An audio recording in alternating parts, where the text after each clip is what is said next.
Muito bom dia a todos, sejam bem-vindos ao Devocional Homens da Palavra. Hoje é dia 6 de maio, eu já fiz a minha leitura no capítulo 6 de Provérbios. Gostaria de compartilhar com vocês os primeiros 5 versículos desse capítulo e espero que o Senhor te abençoe, te encoraje, fortaleça, encha com o Espírito Santo, te dê mais sabedoria para que você se torne mais parecido com Jesus. Passamos à leitura então. Meu filho, se você ficou por fiador do seu próximo e se comprometeu com um estranho, está enredado com as palavras da sua boca e ficou preso pelo que você falou, agora, meu filho, faça o seguinte: para se livrar, pois você caiu nas mãos dessa pessoa, vá, humilhe-se e importune o seu próximo. Não se deite para dormir, não dê descanso aos seus olhos, livre-se como a gazela das mãos do caçador e como ave das mãos do passarinheiro. Mais uma vez, o que chama atenção nesse texto é o primeiro versículo. Nos primeiros 6 capítulos de Provérbios, nós vimos até agora, em todos eles, Deus nos chamando de filhos, tá? Isso não é fantástico, isso não é maravilhoso? Constantemente Deus vindo, Deus vem, Deus fala primeiro, Ele se comunica e Ele nos chama de filhos. Não são conversas esporádicas aqui, não são conversas raras. O que nós vemos aqui é que há uma constância, há uma perseverança, há uma regularidade, há uma amizade. Eu tenho batido nesse ponto e tenho batido nesse ponto porque creio ser muito importante que nós venhamos a entender isso. Nós precisamos de comunhão e somente isso é comunhão. Comunhão é aquilo que nós temos todos os dias, todos os dias. Não apenas todos os dias, mas em todos os momentos. Nós precisamos não apenas ouvir a voz de Deus, mas falarmos com Ele também. Homens de Deus, homens sábios, homens piedosos são aqueles que logo pela manhã estão de joelhos, ouvindo e falando com o Pai. Homens de Deus são aqueles que não se prostram diante dos falsos deuses, porque antes de tudo já estão prostrados diante do Pai. E por eles estarem de joelhos diante do Pai, por seus corações estarem prostrados diante do Pai, eles não se prostram diante de nenhuma outra proposta de amor falsa, porque eles estão constantemente próximos do coração do Pai, ouvindo, sentindo o seu amor, recebendo da sua graça, do seu conselho, da sua amizade. Então nós vemos aqui que isso é comunhão, uma caminhada constante. Por isso eu me propus fazer um devocional com vocês todos os dias, para que assim como nós conversamos todos os dias e muito mais do que nós conversamos todos os dias, você possa conversar com o Pai, você possa ouvir o Pai, você possa ser encorajado a ter um amigo melhor do que eu, um amigo melhor do que qualquer um que está à sua volta, o próprio Deus, que você possa desenvolver uma amizade profunda, sincera, verdadeira com o Pai. E nós devemos incluir a pessoa de Jesus em todos os momentos para que isso aconteça. Em tudo que fazemos, em tudo que pensamos, em tudo que falamos. Como é bom quando um amigo desabafa com você e você, ao término desse desabafo, o convida a uma oração. Eu posso orar por você? Então ali faz uma oração. Quando você conversa no seu carro com pessoas sobre assuntos da vida e essa pessoa expõe para você situações e você está ali ou de carona ou guiando o seu carro, mas ao chegar no local onde vocês desejam, antes de sair do carro, você fala: vamos orar um pouco, vamos fazer uma oração. Como é bom quando amigos lhe visitam em sua casa e vocês estão comendo, bebendo, se divertindo, mas durante um momento você os convida para ir para um quarto e diz: vamos orar um pouco, abre uma palavra, lê essa palavra, compartilha essa palavra, ou quando você está em uma festa de aniversário e as pessoas vão cantar parabéns para o aniversariante, e antes disso você pega a palavra e pergunta se você pode antes dar uma palavra, e ali você fala sobre o amor de Jesus, e que tudo vem dele. E veja bem, eu não quero que você se pareça, né, com alguém estranho no contexto em que você está. Eu falo isso no aniversário de um amigo, de um cristão, ou no aniversário de alguém que você tenha liberdade para isso. Você pergunte se pode orar por essa pessoa antes de cantar os parabéns. O que eu estou tentando falar aqui é que nós devemos invocar o nome do Senhor em todo tempo, quando nós estamos saindo à rua, quando nós estamos indo ao mercado, quando nós estamos conversando com outros amigos, em uma festa, enfim, e não apenas em privado, como anteriormente eu disse, de joelhos diante do Senhor. Nós precisamos constantemente convidar a pessoa de Jesus para estar conosco. Isso é comunhão, é uma vida banhada da companhia do Senhor. Esse é o primeiro conselho que nós vemos aqui desse texto. E o segundo conselho, ele diz: se você se comprometeu a fazer algo tolo, algo que põe em risco a sua vida e da sua família, isso não é o fim.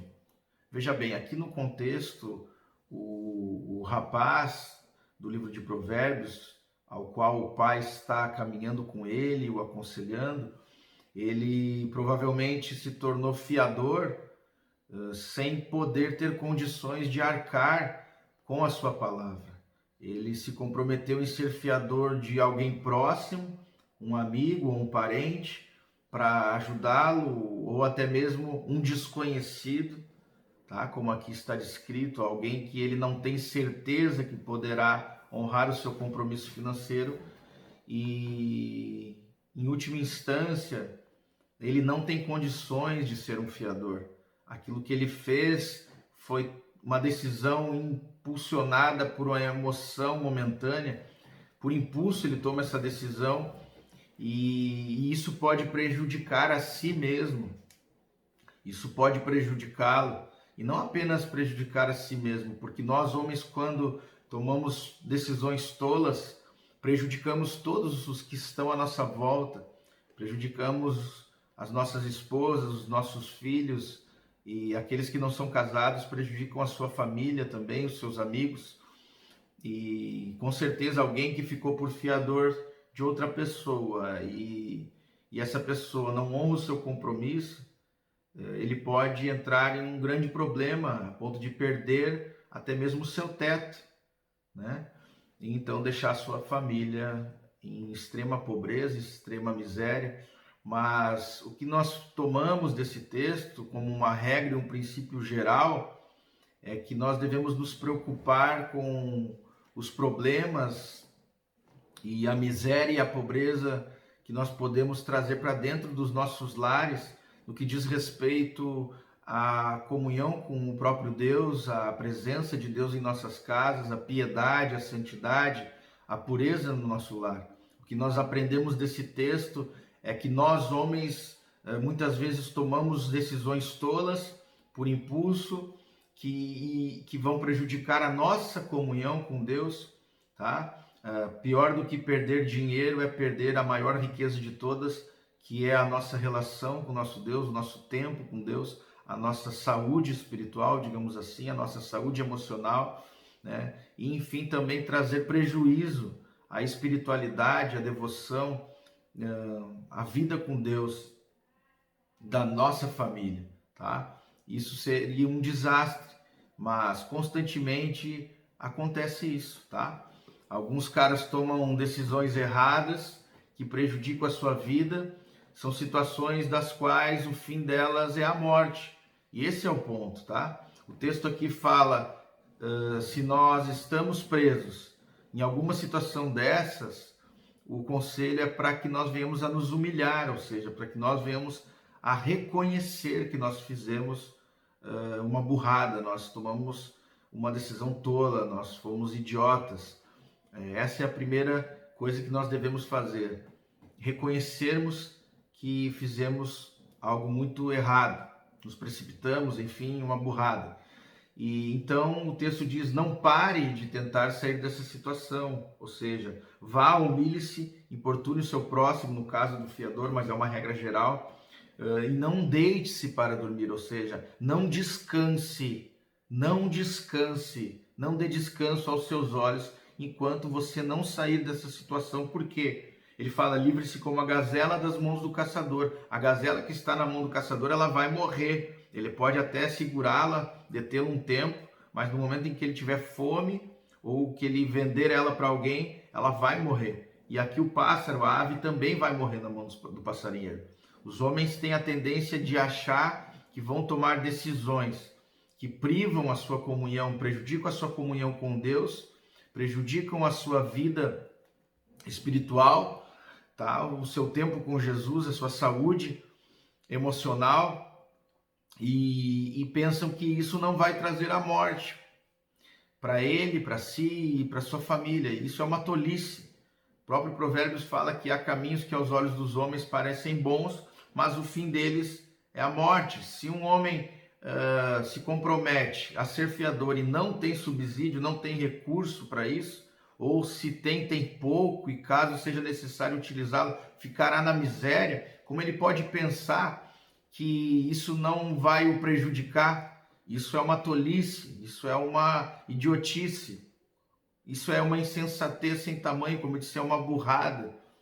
E nós, homens, muitas vezes deixamos nos enredar em decisões, como eu disse, que nos prejudicam imensamente no que diz respeito aos nossos recursos espirituais, e pensamos que podemos seguir em frente sem esses recursos, sem a presença de Deus, e é desse recurso que eu estou falando, sem a presença do Espírito, e isso não vai trazer problemas, e na verdade isso vai gerar a morte das nossas próprias vidas e da nossa família. Você pode ter tomado uma decisão errada sobre um trabalho, por exemplo. Você optou por um trabalho que o retira da presença de Deus, o priva da sua comunhão com Deus e de tempo que você pode doar à sua família, à igreja, e você então pensa que isso não vai te trazer problemas. Você pode ter uma amizade errada que da mesma forma prejudica a sua comunhão com o Senhor, tá? Você pode ter um relacionamento errado, uma namorada, uma noiva, você pode ter um vício, você pode ter um costume, tá? Você pode ter tomado uma decisão sobre uma compra ou sobre um sonho, uma meta que você tem. Eu lembro-me de um amigo meu que o sonho dele era ser caminhoneiro, e um caminhoneiro ficava 20 ou 30 dias longe da sua família, ele ficava sem ver a sua família, ele ficava sem amigos, ele ficava na estrada, ele ficava longe até mesmo do Senhor, né? E em situações de tentações perigosas. Ele vinha de um passado recente de vida promíscua, mas ele não abandonou o sonho, e o resultado foi que ele perdeu toda a sua família.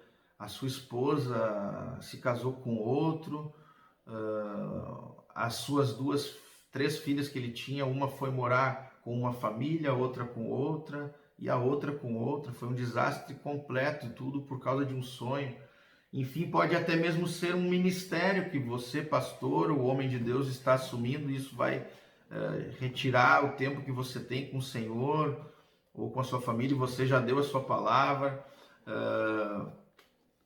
Um novo trabalho, um trabalho extra, mais horas de trabalho, pode ser uma ajuda que você se comprometeu a dar a um parente para que ele fique na sua casa, ou um amigo. Isso vai atrapalhar muito a sua relação com a sua esposa, com seus filhos, ou até uma ajuda financeira que você prometeu. Enfim, seja o que for, eu creio que eu já dei exemplos aqui suficiente para você aplicar para a sua vida. Seja o que for, tá? Pare agora, é isso que o texto está dizendo. Pare agora, mude a rota. Termine com isso agora. Tome a decisão certa, tá bem? Nós temos um espírito de coragem, a Bíblia fala. Que Deus não nos deu um espírito de covardia. Eu estou falando aqui sobre coragem para fazer o que é certo. coragem para tomar a decisão certa. E se você tomou uma decisão tola, não descanse até que isso tenha um fim. Vá, ore ao Senhor, peça sabedoria e tome uma decisão contrária que você tomou e resolva esse problema, porque certamente isso lhe levará ao mesmo destino da ave que está na mão do passarinheiro e da gazela que está na mão do caçador. Você morrerá e levará sua família junto para o poço da perdição. Então, o meu desejo para você nesse dia é que você, assim como Jesus, que não deixou nada o atrapalhar na sua missão, por causa do Espírito que estava nele, capacitado pelo mesmo Espírito, você possa também não deixar que nada atrapalhe a missão da sua vida, que é caminhar com Deus, ser amigo de Deus, estar com muito tempo em sua presença e amá-lo mais, e levar a sua família também a presença de Deus, levar a presença de Deus à sua família, criar ambiente para que haja piedade e vida do alto para os seus. E assim como Jesus, então, você possa tomar as decisões certas. Jesus também, ele foi tentado a se tornar rei, e ele não deveria ser o rei. Naquele momento, Jesus foi tentado também por pressão dos amigos a tomar a decisão de não ir para a cruz, como o próprio Pedro o pediu. Jesus, pela sua mãe, também pelos seus irmãos, muitas vezes foi tentado a decidir por impulso, para tomar uma rota diferente daquilo que ele sabia que deveria fazer. Em nenhum momento Jesus cedeu, e nós também não podemos ceder. E aqui nessa passagem nós vimos que se você cedeu, se você tomou uma decisão errada, é tempo de voltar. Homens de Deus, eles se humilham, eles reconhecem o erro e eles fazem de tudo, eles não descansam seus olhos, como está aqui, até que eles decidam por aquilo que é correto. E que Deus te abençoe com essa graça, que te dê esse poder, esse domínio próprio, essa coragem, para que em nome de Jesus você possa andar no caminho do Senhor. Um forte abraço, que Deus te abençoe e até amanhã, se Deus quiser.